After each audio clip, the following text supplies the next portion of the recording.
자, 인사하겠습니다. 여러분 안녕하세요. 네, 반갑습니다.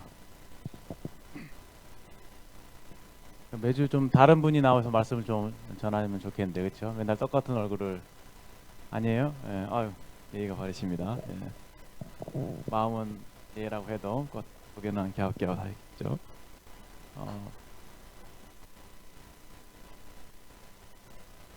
어, 잘 지내고 계신가요?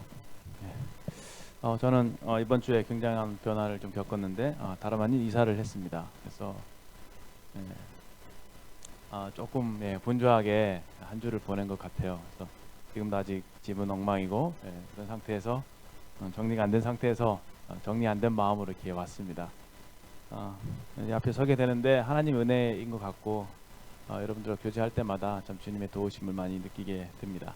오늘 제자와 직업이라는 주제를 가지고 형제 자매들과 교제를 하게 될 텐데요. 여러분들 함께 좀 고민을 해주셨으면 좋겠습니다. 여러분 관심 있는 분야잖아요. 결혼, 직업, 직장, 그다음에 진로 이런 부분이 되겠는데 사실 우리 인생에 대한 가장 중요한 문제이죠.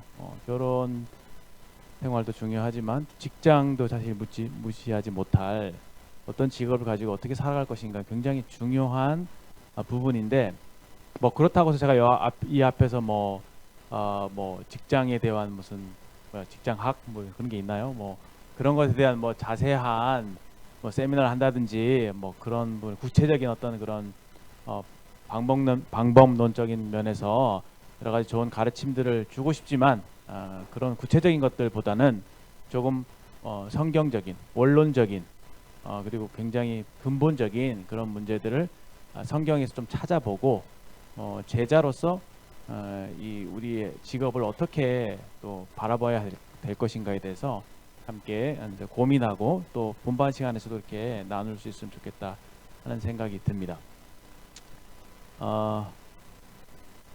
제가 이렇게 청년을 보내면서 고민이 됐던 부분이 신앙생활, 쉽게 말하면 교회 생활과 그 바깥에서 하는 직장 생활의 그 조화를 이루는 부분이에요. 그렇죠? 직장을 다니시는 분들은 많이 고민을 하실 거예요. 토요일, 일요일 청년들과 열심히 즐겁게 말씀 듣고 교제하고 예배드리고 시간 볼 때 너무 좋다가 월요일 날 딱 되면 어떻습니까? 진짜 죽도록 일하러 가기 싫지요. 예, 다 그렇더라고요. 그리고 이제 직장 생활에 대한 간증을 이렇게 들어보면 다 힘들어요.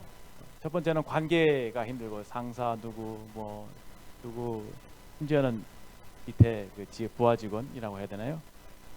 요즘 MZ 뭐 신입들 뭐 예의도 없고 뭐 등등등 여러분 MZ 군 죄송합니다.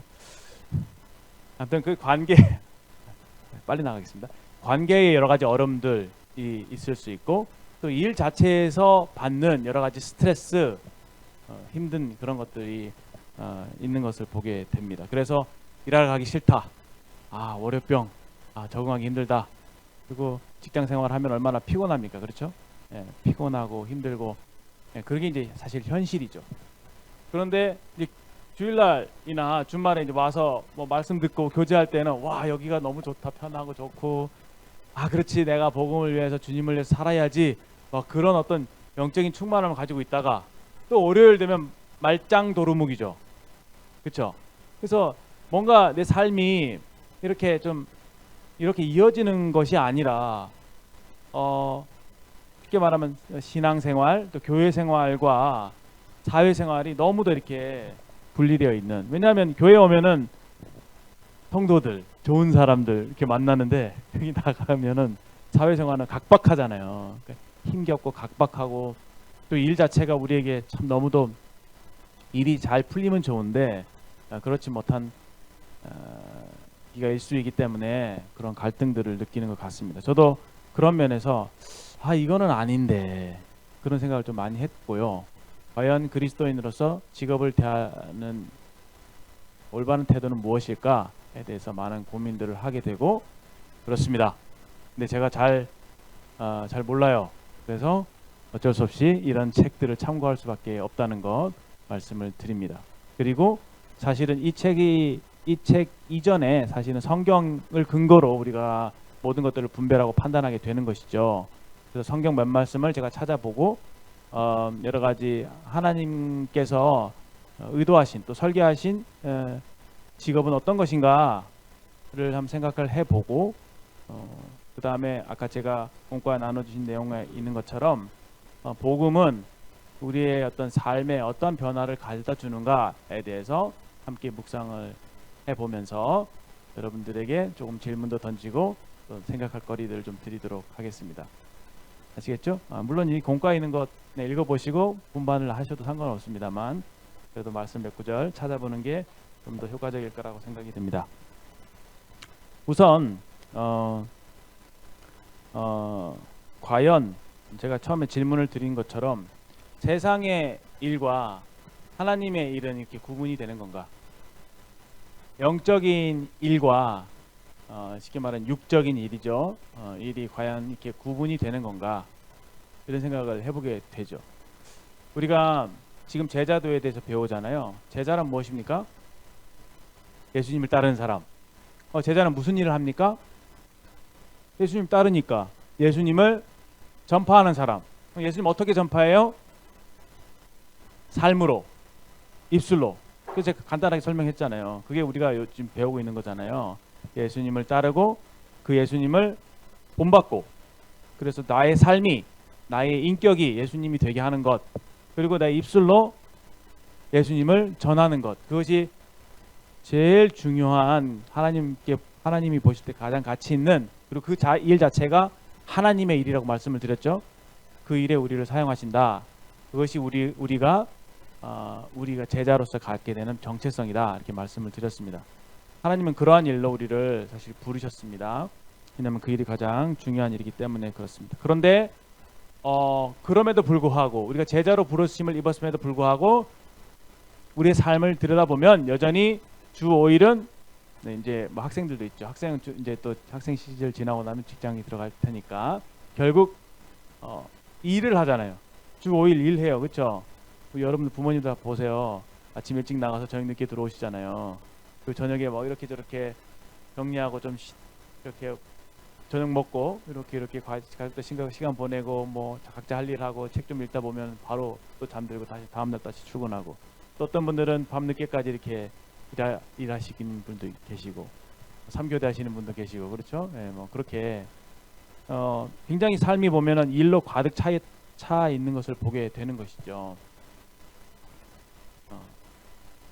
그런 이런 우리에게 이런 우리 삶이 사실 일로 가득 채워져 있잖아요. 그렇죠? 그리고 나머지 어떤 오늘날은 뭐 주 5일, 주 4일로 바뀌려고 하고 있는데 여러분들 좋은 소식이긴 하지만 그런 휴식을 갖는 시간들은 굉장히 좀 짧게 느껴지는 그 참 고민이 되는 거예요. 우리가 인생의 일주일을 7일로 봤을 때 7분의 5를 세상에서 보내는데 쉽게 말하면 그 삶은 완전히 중요하지 않은 삶으로 이렇게 천시되고 주님 주일날 뭐 지금 토요일날 이틀 정도를 뭔가 영적인 일을 하는 그런 어떤 상대적으로 중요한 삶을 여기는 것이 과연 합당한가 그런 생각들을 해보게 되는 것이죠. 여러분 느끼기에는 사실 이쪽이 더 좋다고 느껴지시고 이쪽은 사실 좀 가고 싶지 않은 그런 영역으로 느껴지는 것이 사실일 겁니다. 말씀을 찾아보겠습니다. 창세기 일은 그러면 어떻게 시작되었는가? 하나님께서 일을 어떻게 설계하셨는가라는 부분이에요. 처음에 하나님께서 창세기 1장에 보시면 천지를 만드시잖아요.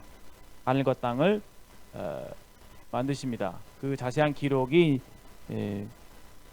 창세기 1장에 나와 있는데 6일간 세상을 만드시고 7일째 되는 날은 쉬시는 거죠. 근데 그 만드신 그 피조물들을 보시면서 하나님이 좋았더라.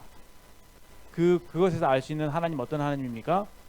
일하시는 하나님이에요. 일하시는 하나님. 창세기 1장에는 곧바로 일하시는 하나님이 등장합니다.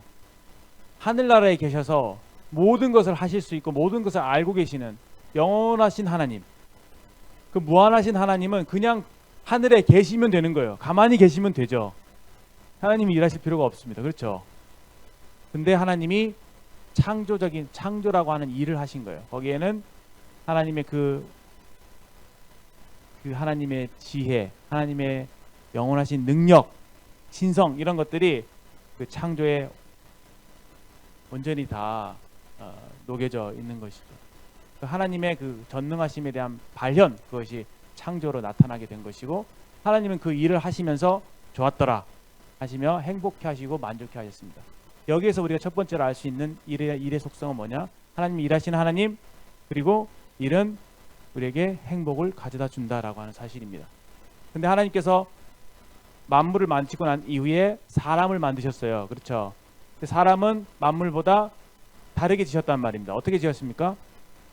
하나님의 형상대로 1장 26절 우리의 형상을 따라 우리의 모양대로 사람을 만들고 또 그들로 바다의 물고기와 하늘의 새와 가축과 온 땅에 기는 모든 것을 다스리게 하자 하시고, 이 하나님의 설계였습니다. 하나님, 삼위일체 하나님, 관계 속에서 존재하신 하나님께서 하나님의 형상대로 사람을 만드셨다 라고 하는 것. 첫 번째, 관계 속에서 존재하신 하나님이기 때문에 사람은 관계적인 존재로 만드신 거죠. 인격적인 존재, 관계를 맺는 존재, 서로 소통하는 존재. 이 굉장히 중요합니다. 그런 모습이 하나님을 닮아 있기 때문에 인간이 존엄한 거예요. 다른 동물들과 차원이 다릅니다. 원숭이에서 진화했다고 생각하는 건 정말 뭘 모르고 하는 얘기예요. 그래서 어떻게 사람을 만드셨어요? 흙으로 사람을 지으신 다음에 하나님이 생기를 불어넣으시니 사람이 살아 활동하는 생명이 됐다고 말씀하시죠. 그 하나님의 영의 생기를 불어받았기 때문에 우리에게는 영혼이 있죠. 그 영혼이 하나님과 소통할 수 있는 그런 존엄한 존재가 된 것입니다. 그러나 동물들에게는 그것이 없어요. 물론 이제 반려견 예쁘고 여러분들 반려견과 소통도 하실 수 있고 일정 부분 그럴 수 있지만, 동물에게는 영이 없기 때문에 그런 어떤 인격적인 관계를 사실상 맺을 수가 없습니다. 그리고 하나님을 인지하고 하나님과 그런 소통하고 관계를 맺을 수 없죠. 그 인간만이 그런 존재로 지으셨다는 것. 첫 번째, 그래서 하나님 형상대로 지었다는 것 첫 번째는 관계성이에요. 한번 성경에 적어 놓으시면 됩니다. 하나님 형상대로 관계성, 소통하는 존재. 두 번째는요, 하나님이 형상대로 지었다는 또 다른 의미는 여기 본문에 나와 있듯이 사람을 만드셨는데 사람들로 하여금 일을 주셨어요. 그렇죠? 일을 주셨는데 어떻게 해요? 다른 동식물들을 다스리게 하는. 사람이 창조된 목적이나 의도가 뭐죠? 동식물들을 다스리게 하는.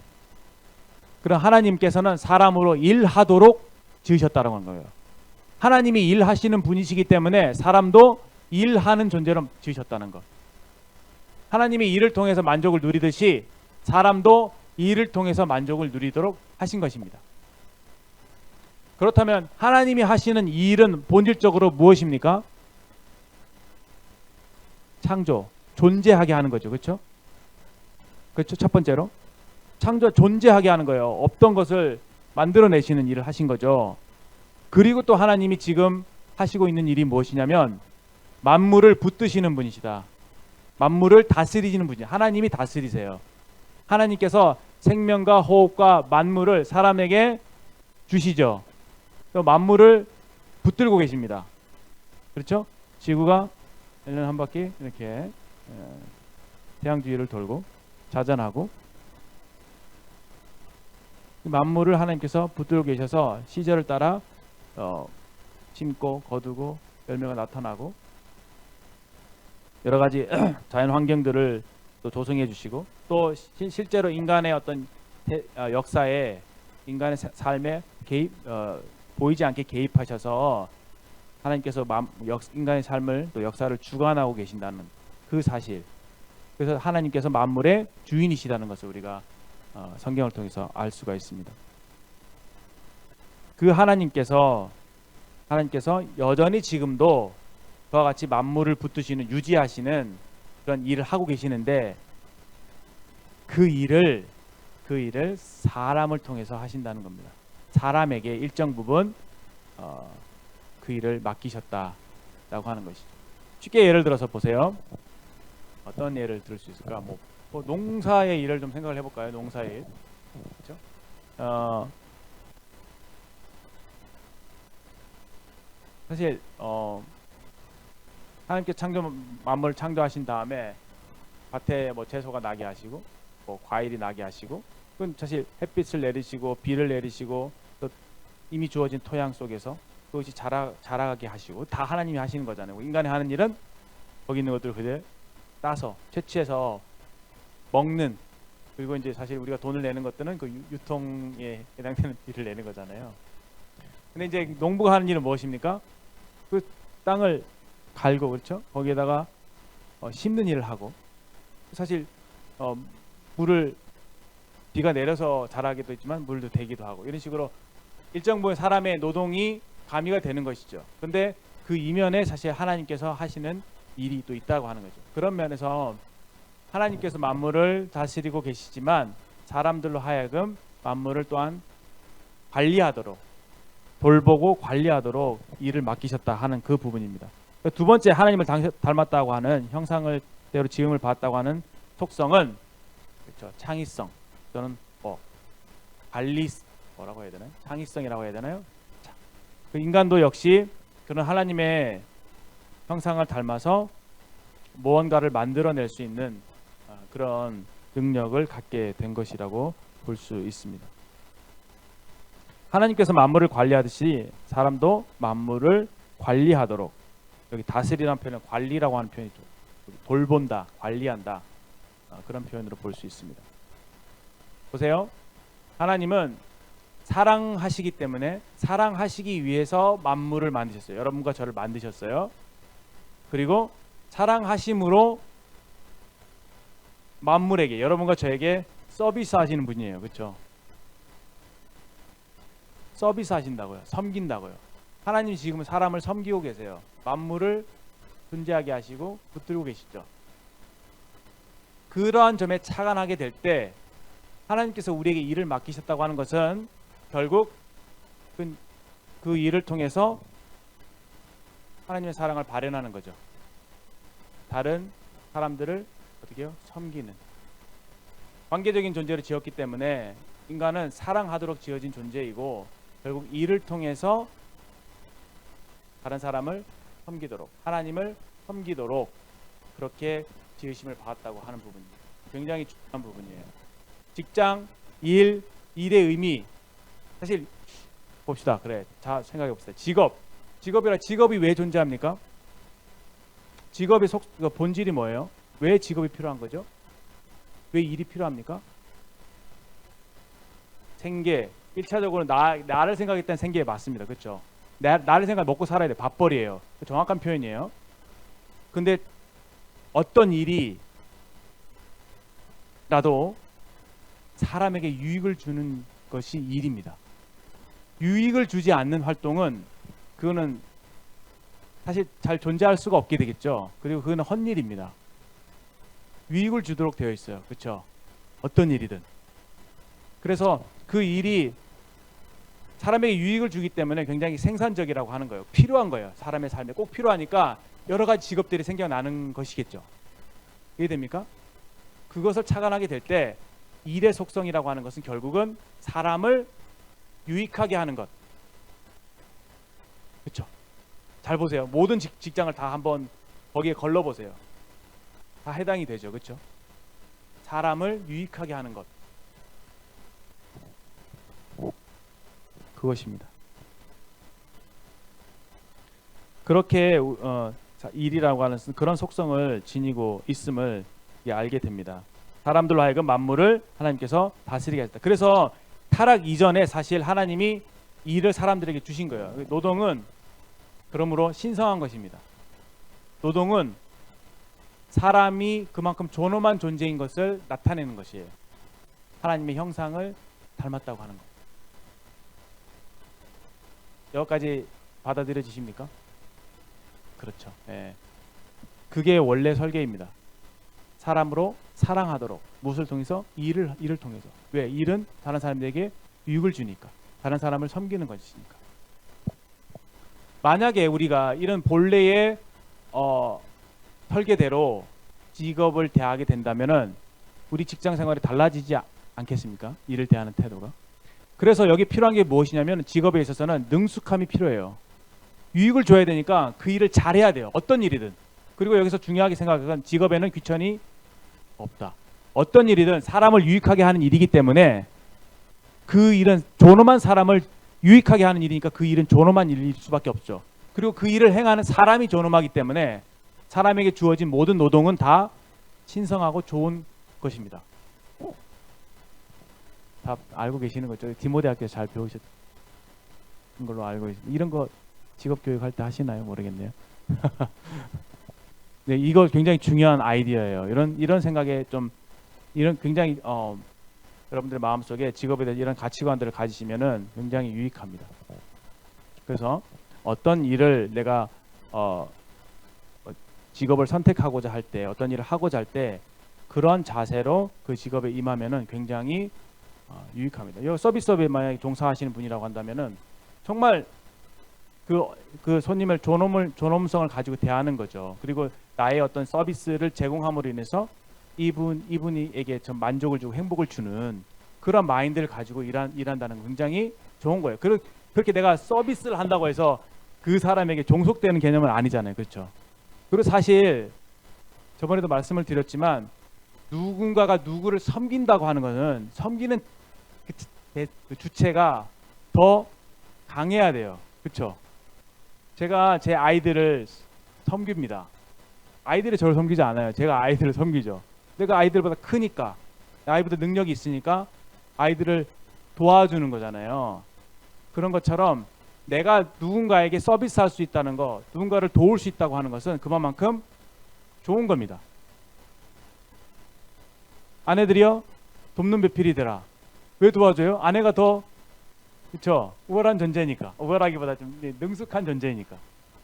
여성분들이 여러 가지 면에서 뭘 잘하시거든요.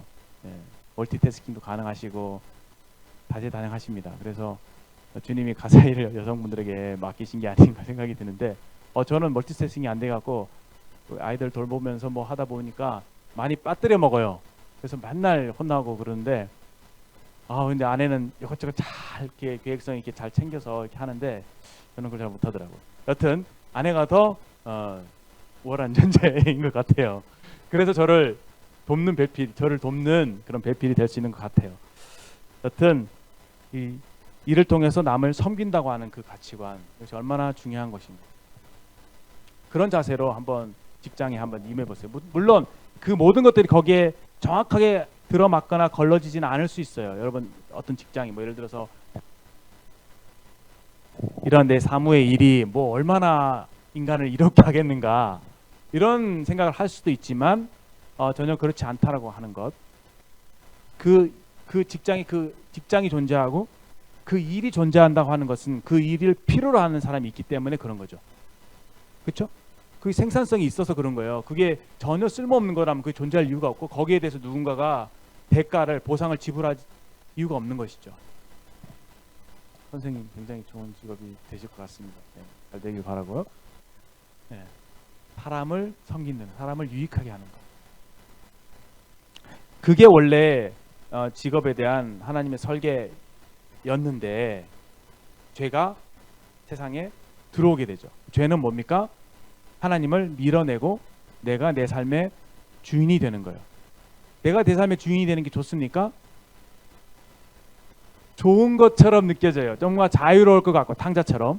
아빠를 나가서 집 나가 살면은 더 행복할 것, 더 자유로울 것 같고 내가 할 수 있는 것들을 하면은 더 내가 만족을 누릴 것 같이 생각이 되죠.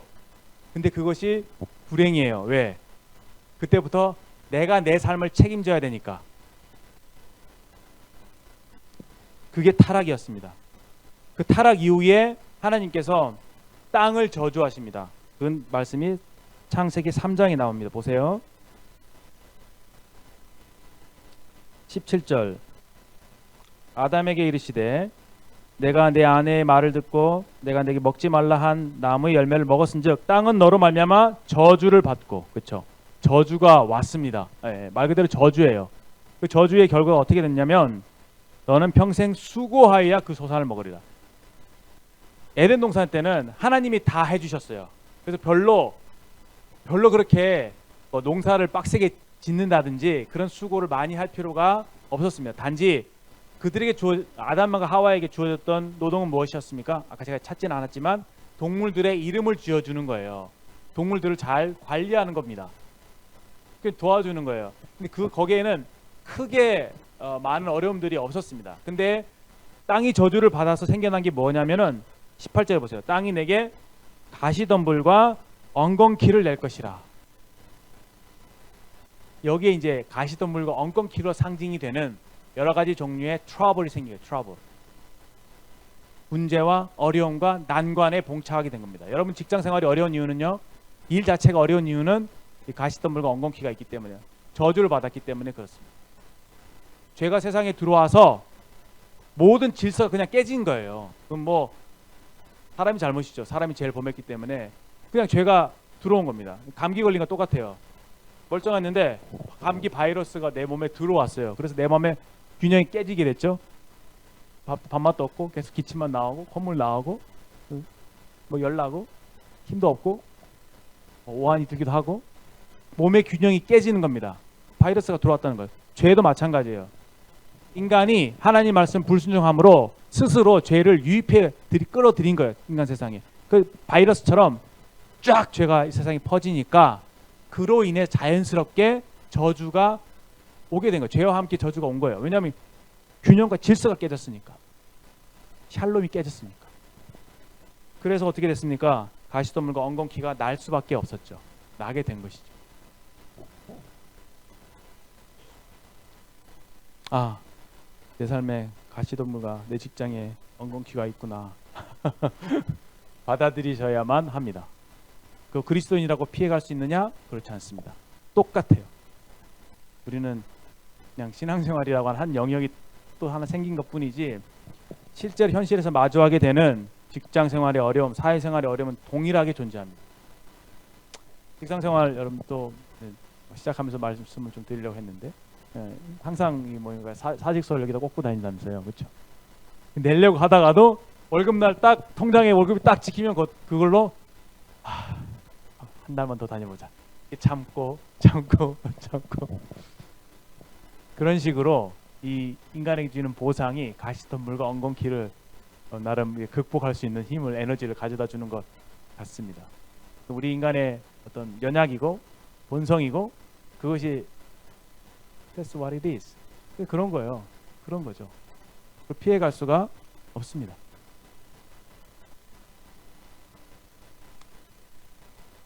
(19절에) 내가 흙으로 돌아갈 때에 얼굴에 땀을 흘려야 흙으로 돌아갈 때까지 평생 동안 얼굴에 땀을 흘려야 먹을 것을 먹으리니 내가 그것에 취함을 입었습니다. 너는 흙이니 흙으로 돌아갈지니라 라고 하시면서 뒤에 보면은 23절에 여호와 하나님이 에덴 동산에서 그를 내보내어 그의 근원된 땅을 갈게 하시니라 라고 그랬죠. 땅을 갈게 하시니라. 그래서 결론적으로 노동은 신성한 것이다. 노동은 창조의 타락 이전에 생겨난 하나님께서 우리에게 주신 선물이다. 원래는 사람을 유익하게 하는, 다른 사람을 섬기는 그런 좋은 의도로 우리에게 주신 것이지만 타락 이후로 노동이 더 힘들어졌다. 가시덤불과 엉겅퀴가 생겨나게 됐다. 사람이 그래서 노동을 굉장히 회피하게 되고 노동에 대해서 노동을 통해서 어떤 고통을 또 괴로움을 받게 되었다. 이렇게 창세기 말씀을 정리해 볼 수가 있습니다. 그렇다면 그렇게 망가진 세상이잖아요. 그렇죠? 죄로 인해서 망가졌다고 했죠. 모든 문제가 죄로 말미암아 생겨나는 것, 모든 관계가 죄로 말미암아 깨지게 된 것, 그것이 근본적인 원인은 하나님과의 관계가 깨진 거예요. 내가 내 삶의 주인이 되고자 산업가를 따먹은, 그래서 그 죄로 말미암아 하나님과 관계가 깨진 데서부터 모든 문제가 생겨난 겁니다. 아까 생계라고 했죠. 밥벌이. 큰 문제죠. 예.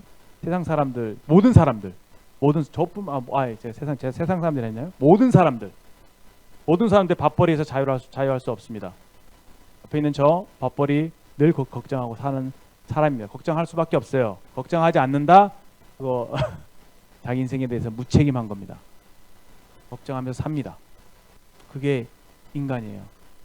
그런데 복음은 어떤 차이를 만들어내느냐라는 거예요.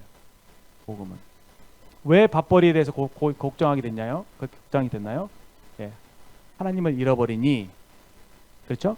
하나님 없으니까 내 삶을 내가 책임져야 하니까, 내가 땀 흘려서 일하지 않으면 먹을 수 없으니까 어떻게든지 그 밥벌이를 찾으려고 하는 거죠. 그 밥벌이를 유지하려고 하고, 그것이 나에게 없으면은 내 생존을 위협받는 데까지 이르게 되는 것이 사실입니다. 그것이 현실이에요. 그런데 예수님께서 이 땅에 오셨을 때 우리에게 복음을 선포하십니다. 그 복음이 무엇입니까?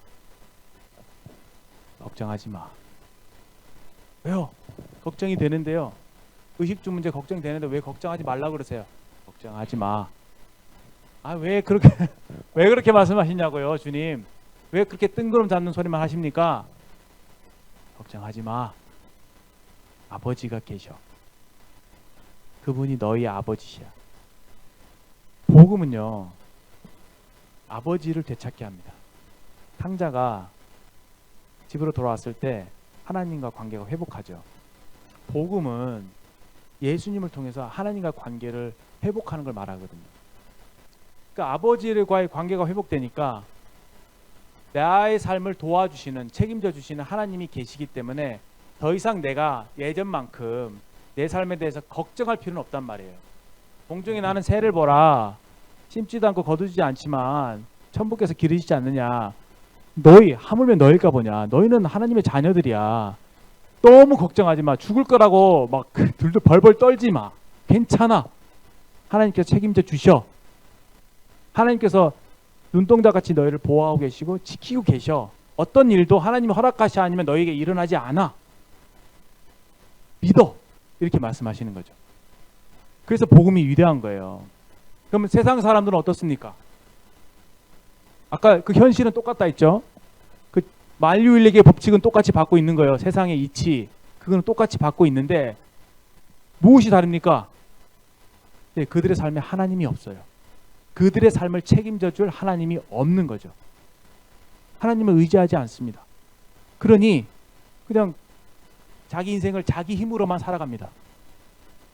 그 얼마나 힘겨워요. 그렇죠? 물론 이제 우리도 똑같이 힘든 인생을 살아갑니다만, 복음은 어떤 위대한 일을 하냐면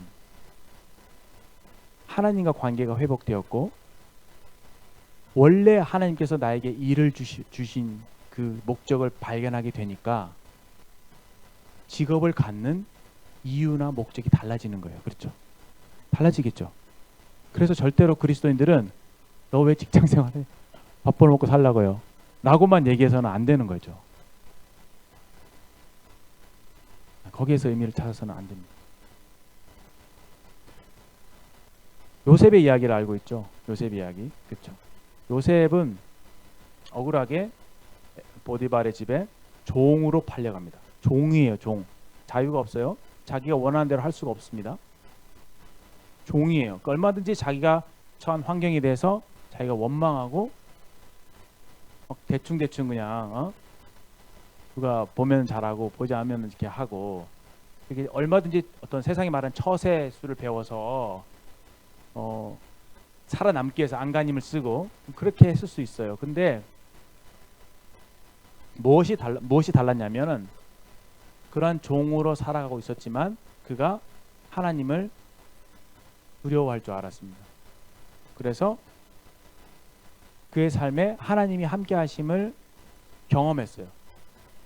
그러니 그 삶이 형통했고, 그 형통한 모습을 주변 사람들이 다 보고 알았습니다. 다시 말해서 하나님께서 그의 삶에서 그 옆에서 그를 도와주신 거예요.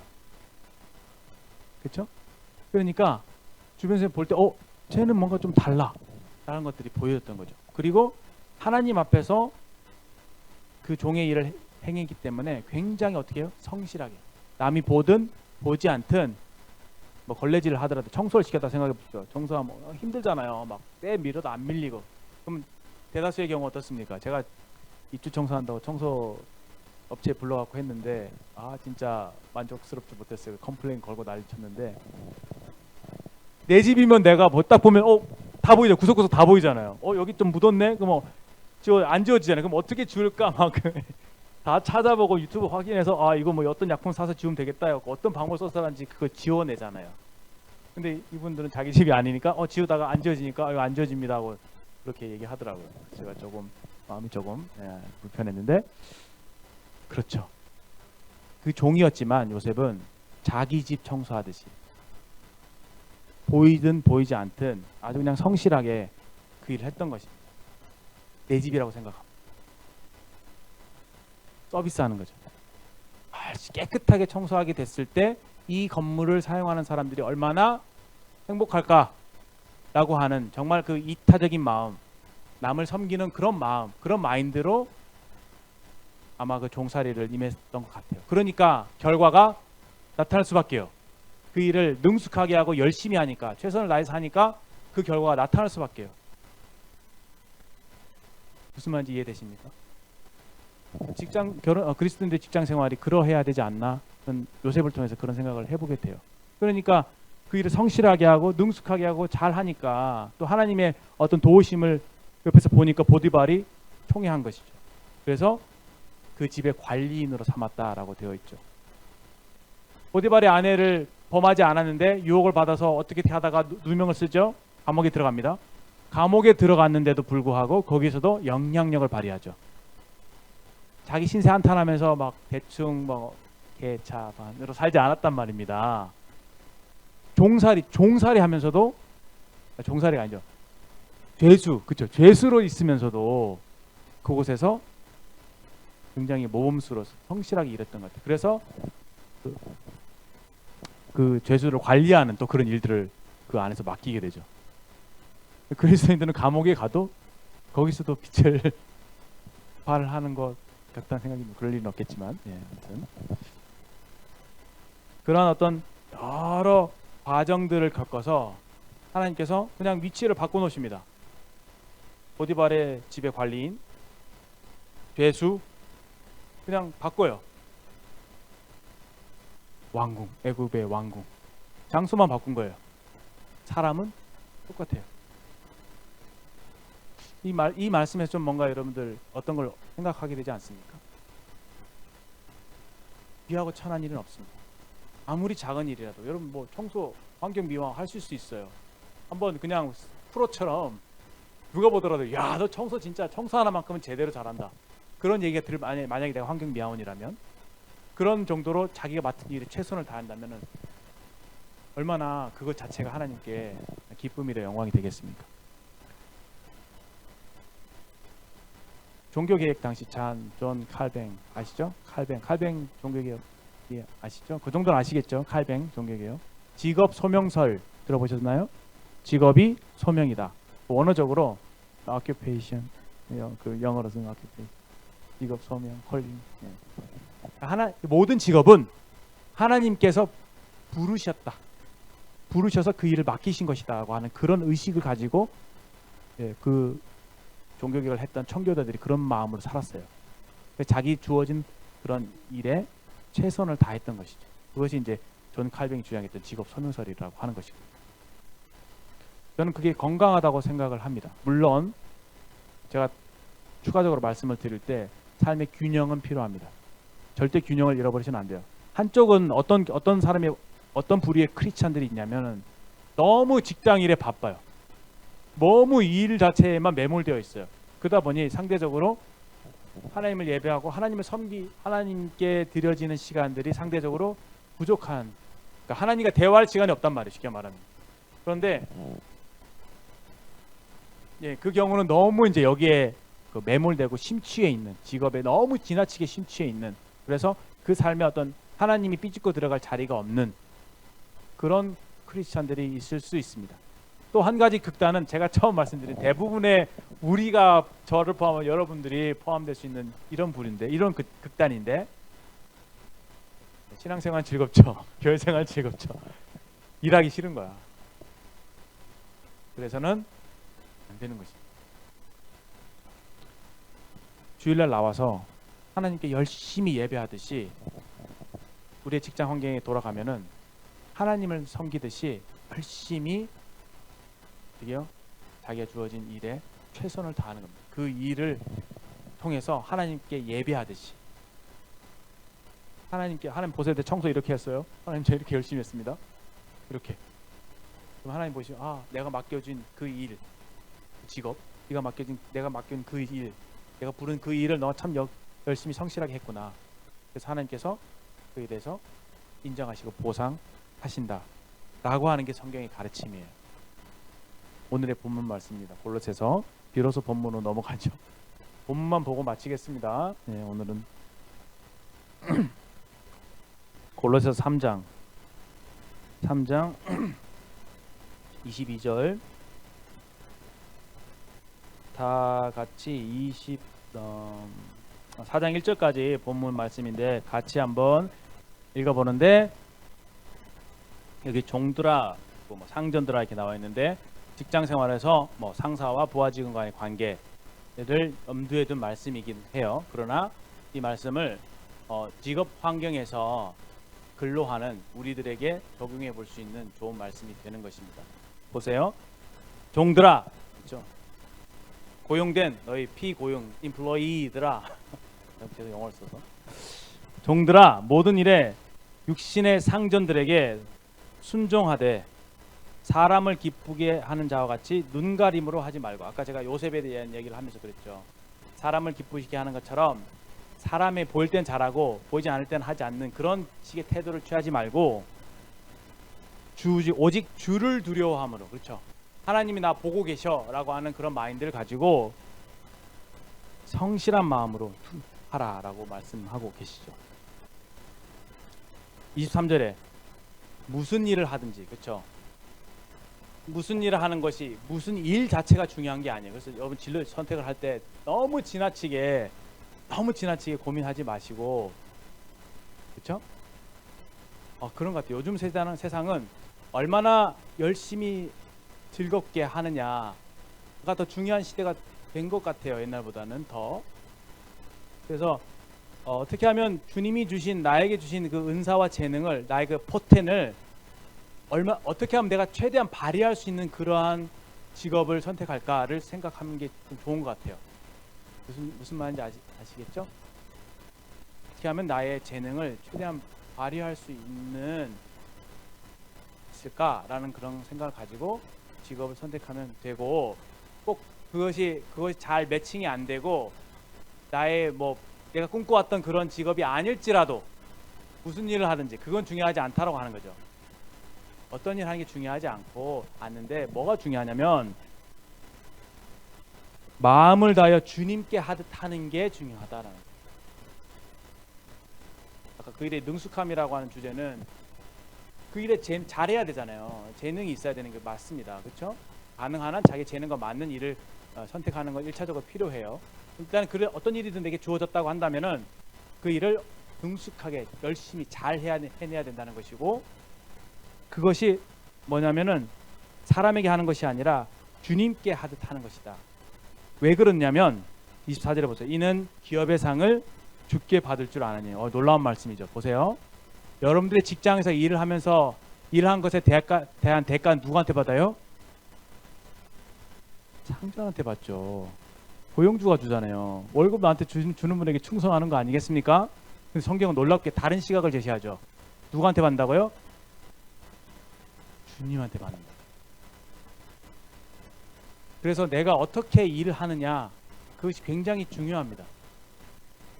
주님께 하듯 성실하게 하면, 주님께 하듯 하면 주님이 그 일에 대해서 보상을 주신다고 한 말씀이니까, 여기에서 우리가 직업 소명서를 적용해 볼 수가 있죠. 내가 하는 일이 고용주가 나한테 시킨 일이 아니라 하나님께서 나에게 맡기신 일이라고 생각하고 일을 하면 그것에 대한 보상이 주님께로부터 주어진다라는 그런 말씀이잖아요. 맞죠? 저는 그렇게 받아들여집니다. 달리 생각하시면 저한테 좀 말씀해 주세요. 그 크리스찬들의 직업을 대하는 시각이 이렇게 달라야 된다는 겁니다. 직장 상사한테 잘 보여서 직장 상사한테 월급 주니까 그런 게 아니라 하나님께서 나한테 맡기신 일이니까 내가 하나님 앞에서 성실히 한다 라는 마음으로 하면은 당연히 이제 월급도 받지만 그렇게 어떻게 일을 했냐의 나의 삶에 대해서 주님이 보상해 주신다라고 하는 말씀입니다. 이는 기업의 상을 주께 받을 줄 아나니 너희는 누구를 섬긴다고요? 주 그리스도를 섬긴다고요. 이거 중요한 말씀이에요. 보세요. 직장 상사에게 순종하라고 했잖아요. 직장 상사에게 순종하는 게 그 사람한테 순종하는 게 아니라 주님을 섬기는 거래요. 그를 통해서. 그러니까 내가 직업을 통해서 창조 때부터 설계된 것대로 직업을 우리에게 주신 이유가 이 직업을 통해서 하나님을 섬기고 이웃을 섬기고 10계명의 10계명을 요약하면은 하나님을 사랑하고 이웃을 사랑하라고 했죠. 이것이 여러분의 삶의 모토가 되어야 합니다. 이것이 창조의 모토니까. 어떻게 하면 내가 이 일을 통해서 하나님을 사랑할까? 어떻게 하면 내가 이 일을 통해서 이웃을 사랑할까? 이런 고민 가운데 그러한 자세로 내 직장을 임하게 된다면은, 그렇죠? 거기에서 어떤 의미를 발견할 수 있지 않을까 생각이 듭니다. 너희는 주 그리스도를 섬기느니라. 그래서 제자로서 살아간다는 거. 우리는 주님을 섬기는 사람들이죠. 주님을 섬기는 사람들인데 하나님께서 우리에게 일을 맡기셨다고 하는 직장, 물론 직장 생활을 하면서 뭐 시누회 같은 거를 통해서 어떤 복음 전하는 기회를 만든다든지 이런 것도 활동도 좋아요. 일 외의 활동도 좋고, 또 어떻게 하면 내가 이 직장에서 복음을 전할까라는 생각을 가지고 직장에 임하는 것도 그렇게 좋은 것이고 나쁜 건 아닙니다.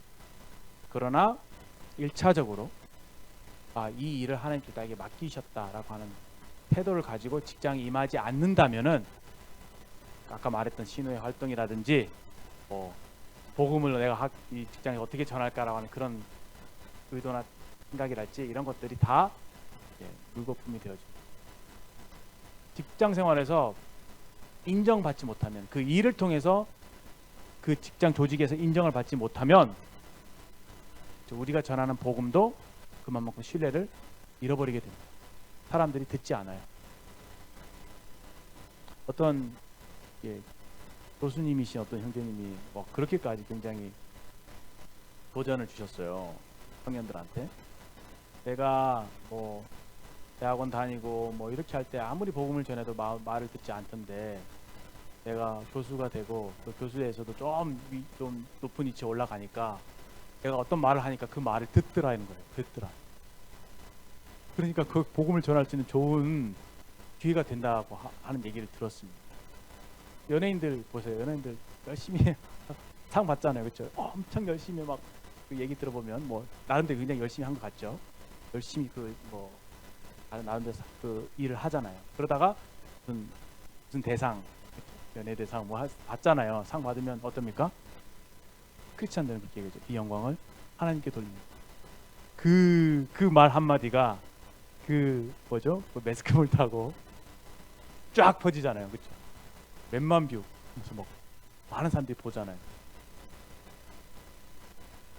나쁘지 않다고 생각합니다. 그 사람들은 적어도 자기가 맡은 일에 크리스찬 자기가 주어진 일에 최선을 다한 거잖아요. 그리고 그 영광을 나의 이런 재능을 주시고 이런 결과를 만들어 주신 하나님께 돌린다고 하는 거잖아요. 나쁘지 않습니다. 그래서 여러분들, 저는 좀 약간 개방적인 분이거든요. 너무 지나치게 보수적이지 않습니다. 어떤 직업이든 저는 괜찮다고 생각해요. 하나님과의 관계에 문제가 생기지 않는다면. 물론 이제 나쁜 걸 예를 들어서 담배 만드는 직업 이런 거 좀 그렇잖아요. 솔직히 그게 어떻게 인간을 유익하게 합니까? 그렇죠?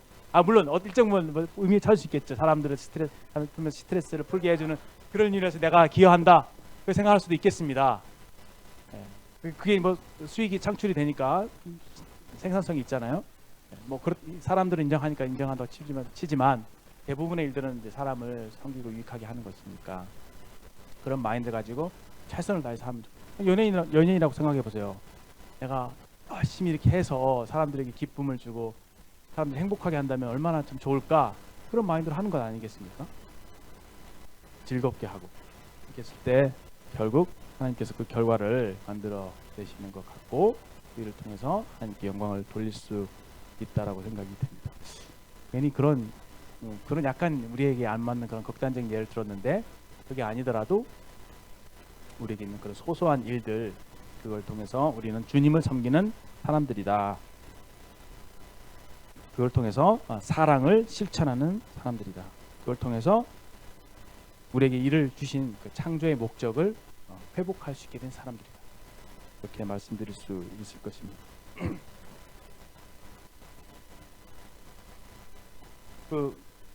이제 고용주에도 마찬가지예요. 4장 1절에 이제 여러분들 고용주가 될 수 있는 분들 있겠죠. 나중에 기업가가 될 수도 있고, 돈을 많이 벌 수도 있고, 사업을 할 수도 있고, 어떤 일을 하실 수 있잖아요.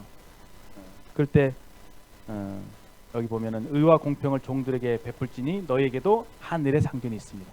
자기가 남을 부리는 위치에 있을지라도 항상 겸손할 수 있는 이유는 나를 이 자리에 두신 분이 하나님이시구나, 하나님이 주인이시구나 라는 생각을 갖기 때문에 사람을, 남을 하대하지 않는 거죠. 존엄하게 대하는 겁니다. 그래서 이와 같이 우리를 만드신 분이 계시고 만물의 창조주가 계시고 만물의 주인이 하나님이시라는 것을 인정하는 것이 이렇게 변화를 가져다 주는 거예요. 우리의 삶의 태도의 변화를 가져다 주는 겁니다. 환경은 똑같을지라도, 현실은 똑같을지라도 그런 메릿이 우리 그리스도인들에게 있는 것이죠. 그 고귀한 마인드. 그래서 하나님을 아는 것이 그렇게 중요합니다. 그리고 이것이 사실이죠. 정말 우리는 하나님을 섬기는 사람들이고 하나님께로부터 상급이 주어질 것을 우리는 믿고 있습니다. 이 땅에서도 일정 부분 보상이 잇따르고요. 그리고 그날 갔을 때 주님께서 이 땅에서 행한 수고에 대해서 주님을 믿는 믿음으로 행한 모든 것들에 대해서 반드시 보상해 주실 것이라고 생각이 듭니다.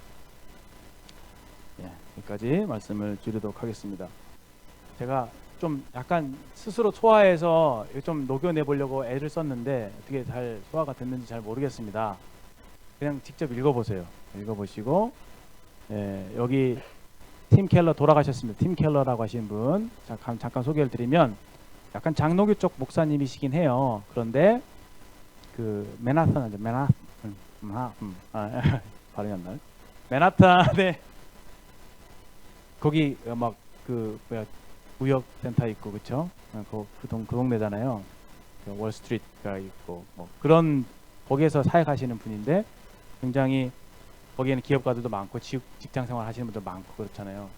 그런 분들의 굉장한 큰 어떤 감명을 주시고, 이런 책을 통해서 그 크리스찬으로서 직장생활을 어떻게 성공적으로 할 수 있는지에 대해서 좋은 그런 안내서가 되었다고 합니다. 그렇게 그런 어떤 결과들이 사실은 간증으로 증명이 된 어떤 책이기 때문에 건강한 책이지 않나 생각이 됩니다.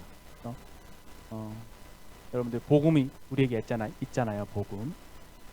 세상 사람들 대할 때 참 열심히 살면 참 좋은데, 참 존엄한 우리 친구인데, 존엄한 우리 직장 동료인데, 이 사람에게 하나님이 계신다면, 이 사람도 하나님을 믿는다면은 얼마나 이 사람 살면 더 아름다워질까, 얼마나 이 사람들 하는 일이 더 돋보이게 될까, 그런 마인드로 우리가 복음을 전하는 거죠. 그렇죠?